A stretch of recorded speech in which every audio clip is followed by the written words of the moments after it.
बड़ा बोल नहीं बोल, क्या कहते हैं सियाने कि वक्त से पहले बड़ा बोल नहीं बोलना चाहिए। अच्छा, किस शेर की आमद है कि रन कांप रहा है। बाबर 11 के कदमों की धमक से श्रीलंका का स्टेडियम लरजना शुरू हो चुका है और यकीनन इंडियन क्रिकेट टीम समेत दुनिया भर में मौजूद भारतीयों के दिल भी ऐसे ही कांप रहे हैं। वैसे मेरा पर्सनल मशवरा यह है कि भारत में मौजूद जो कमजोर दिल हजरात हैं वो कल मैच देखे ही ना।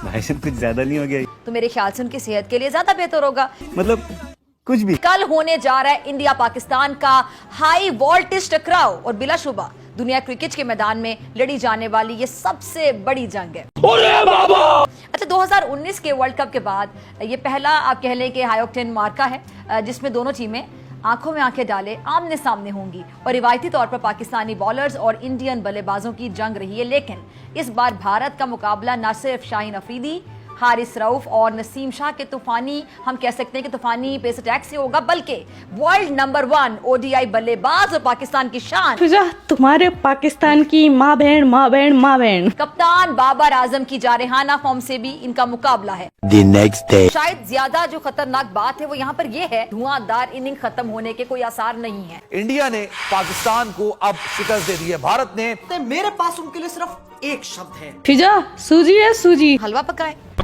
प्रोग्राम का आगाज करूंगी इंतहाई दुख और अफसोस के साथ। ओके। और ये सारी सूरत हाल हम तो कह रहे थे भाई आ जाओ, कोई भी ऑस्ट्रेलिया वालों, न्यूजीलैंड वालों, साउथ अफ्रीकन हो, इंग्लैंड हो, भारत के सूरमा जो आ जाओ भाई, हमारे पास तो वसीम बक्कार और शोएब दोबारा से आ गए। सर ये 337 रन का टारगेट दे दिया है, ये किसकी गलती की वजह से हुआ है? पाकिस्तान की कप्तानी सही नहीं थी, बॉलिंग सही नहीं थी, 2 विकेटें ली हमने, सिर्फ आखिर में भी आउट नहीं कर सके जब वो बिल्कुल आंखें बंद करके घुमा रहे थे। लानत है तुम लोग पे, लानत। भाई आप ये कह सकते हैं कि एक ये बुरा दिन था और मुसलसल वेट कर रहे थे और नेचुरली थोड़ा सा प्रेशर भी था पाकिस्तान का फेवरेट होने का। लेकिन मेरी याद समझ में ये नहीं आई कि बाबर आजम साहब को देखें, वही जो बात हम 2-3 दिन से कह रहे थे कि आपके पास एक स्पेशलिस्ट ये होना चाहिए था, स्पिनर होना चाहिए था। दूसरी बात है कि हारिस रऊफ का इतनी देर में मैच शुरू होने से सिर्फ चंद मिनट पहले ये बताया गया कि जनाब वो इंजरी का शिकार उनको कोई हैमस्ट्रिंग हो गई है और किस टाइप की हैमस्ट्रिंग हो गई है, कुछ समझ में नहीं आया। उसके बाद ये भी समझ में नहीं आया कि नसीम शाह को क्या प्रॉब्लम ऐसी हुई, क्या रिस्क में ऐसा मसला हो गया कि वो फील्ड से बाहर चले गए। तमाम ही बॉलर्स ऑफ कलर नजर आए। 79 तकरीबन 80 के करीब शाहीन शाह अफरीदी ने रन दे दिया। मतलब कुछ समझ में नहीं आया कि किस टाइप की बॉलिंग की उन्होंने। और सबसे बड़ी बात कप्तानी की बात यह कि आप ये देखिए कि जो इंडियन बॉलिंग कर रहे हैं बुमराह और सिराज, तो 2 स्लिप के साथ कर रहे हैं। हमारे जो कप्तान साहब हैं उन्होंने एक स्लिप भी नहीं ली, एक स्लिप भी। और वहां भी इकबाल साहब, मैं कल से इस बात पे रो रहा हूं कि आपके पास हारिस रऊफ अटैकिंग बॉलर जो आपको शुरू के 3 ओवर्स में विकेट निकाल के देता है और उसकी विकेटें इस तरह की होती है, तो बोल्ड मारता है या कॉट बिहाइंड होता है, स्लिप पे जाता है। उसमें उन्होंने स्लिप भी नहीं ली हुई क्योंकि दूसरी तरफ से जो अशरफ साहब बॉलिंग कर रहे थे उनके पास भी स्लिप नहीं थी। हम बैकफुट पर आ गए थे सर। देखिए अशरफ साहब को तो आप कुछ ब्लेम ना करें, इसलिए कि अशरफ शाह को जो लाया गया है फहीम अशरफ को, वो 3 मेजर बॉलर के सामने थे और वो उनको तो एज ए स्टॉक बॉलर को इस्तेमाल करना था उन्होंने। और शादाब को की जगह मतलब एक लाख से नवाज को ड्रॉप करके वो लेके आए। लेकिन सारी बात ये कि पाकिस्तानी की बॉलिंग क्या ये थी कि भारत ने पाकिस्तान के खिलाफ सबसे बड़ा स्कोर सेटअप कर दिया। 233 थर्ड विकेट के लिए उन्होंने स्कोर कर दिया, 3rd विकेट की पार्टनरशिप के लिए।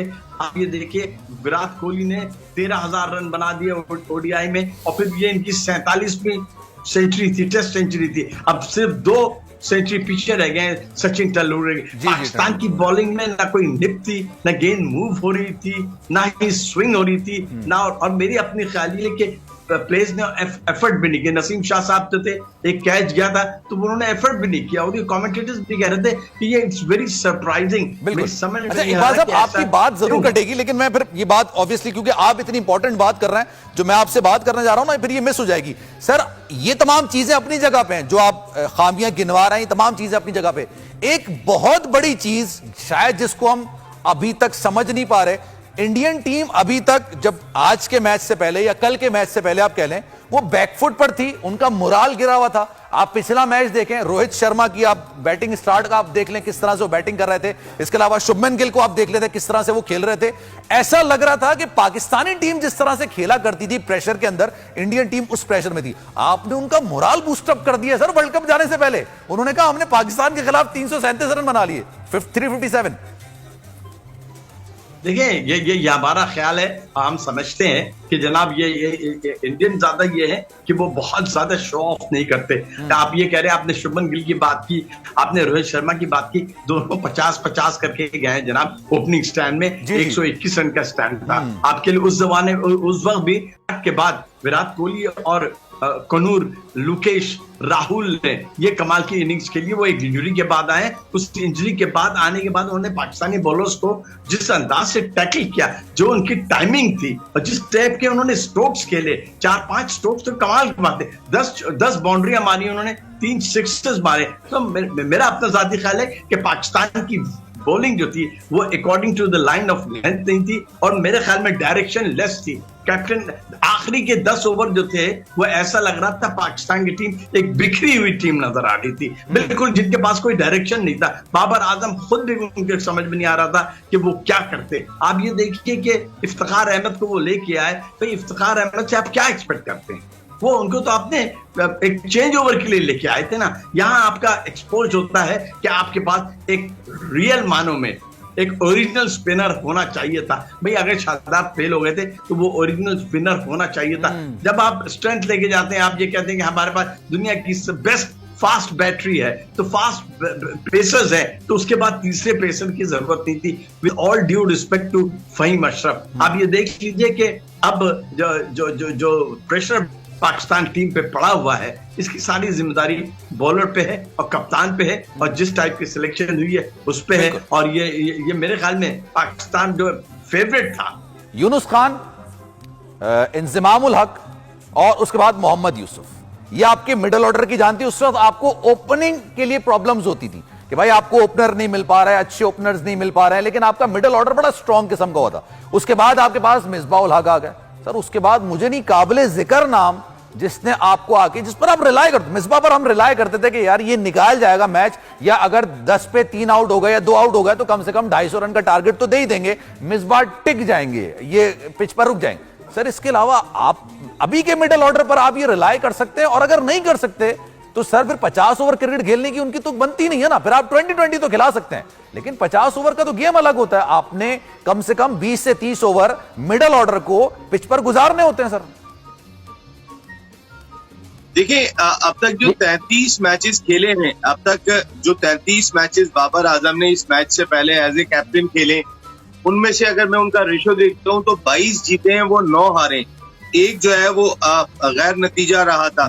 आपकी टीम की परफॉर्मेंस है आज, आपकी टीम आप शुरू से ही इस मैच में अगर बात करें, देखिए शाहीन शाह अफरीदी ने नए बॉल से इम्पैक्ट नहीं डाला, तो बाकी जो 10 खिलाड़ी खेल रहे हैं वो टीम को नहीं खड़ा कर सकते। नसीम शाह का अच्छा स्पेल था, अनफॉर्चुनेट था। आपके ओवर कॉन्फिडेंट होने का अंदाजा आप इससे करें कि जब आप मैदान में उतरे थे कि आप स्लिप के कैच की ट्राई के लिए नहीं जा रहे हैं कि वो पकड़ लेगा। आप मकसद एक, जब मैच आप कोई लगा हुआ खेल रहे होते हैं, आपकी इंटेंसिटी ग्राउंड में होती है, इस तरह का कैच जाता है तो सेकंड स्लिप वाला भी कूदता है उस कैच के लिए, फर्स्ट स्लिप वाला भी कूदता है। यहाँ हम इंतजार कर रहे हैं कि कौन कैच पकड़ेगा। आप जरा मेंटल अप्रोच देखें, आप किस अप्रोच के साथ ग्राउंड में खड़े हुए। भाई हाथ से लगता आपने ट्राई की और ट्राई किया, सेकंड स्लिप वाले ने तो छोड़ दिया, उन्होंने कहा भाई आप पकड़े, हमारी तो हमारा गेम नहीं, हमारे जोन में नहीं है ये। मतलब बड़ी दिलचस्प सूरत हाल थी वो, जो आप जो इस कैच की बात आप रिलैक्स खेल रहे हैं। देखिए वही जो कैच शाहीन शाह अफरीदी, क्योंकि वो पहली गेंद थी नसीम शाह की, शाहीन शाह अफरीदी 6 गेंदें करके जाके थर्ड मैन पे खड़े हुए थे, तो एक फास्ट बॉलर का सांस फूल रहा होता है। वो थोड़ा सा उनका स्टार्ट स्लो हुआ, ये हमारा थोड़ा अनफॉर्चुनेट था कि अगर वहां पे कोई हमारा अच्छा फील्डर खड़ा होता, फखर जमान, शादाब, कोई भी अगर वहां होता, जो कैच शाहीन के पास ही गया जो 6 गेंदें करके गए थे, शायद वो उस कैच पे आगे जाके उसको पिक कर लेता क्योंकि वो फ्रेश होता। शाहीन 6 गेंदें कोई फास्ट बॉलर साजिद भाई ज्यादा बेहतर बताएंगे, जब वो करके जाता है उसकी सांस थोड़ी सी चल रही होती है और उसको अगली 2-3 गेंदें लगती हैं रिकवर होने में। नसीम शाह पहली गेंद पे लग गया शुभमान गिल का, वो आगे गिर गया। बाकी जो कैच गए, रिजवान साहब फर्स्ट स्लिप में आ जाते हैं कैच पकड़ने के लिए और फिर रुक जाते हैं। कहने का मकसद है भाई तुम अगर जब आ ही गए हो तो तुम अटेम्प्ट करो जाके। हमने माजी के अंदर देखा है सेकंड स्लिप में भी विकेट कीपर कैच लेता है। इंटेंसिटी, वो जो एक आप फोकस करके आते हैं ना कि इस मैच थे, मोइन खान थे, ये बड़े बेहतरीन किस्म के कीपर हुआ करते थे। सेकंड स्लिप पे जाके इन्होंने कैच पकड़ा। या तो आप उसको अटेम्प्ट करें या फिर अगर आपने स्लिप रखी हुई है तो फिर उस पर रिलाय करेंगे भाई आप पकड़ लो यार।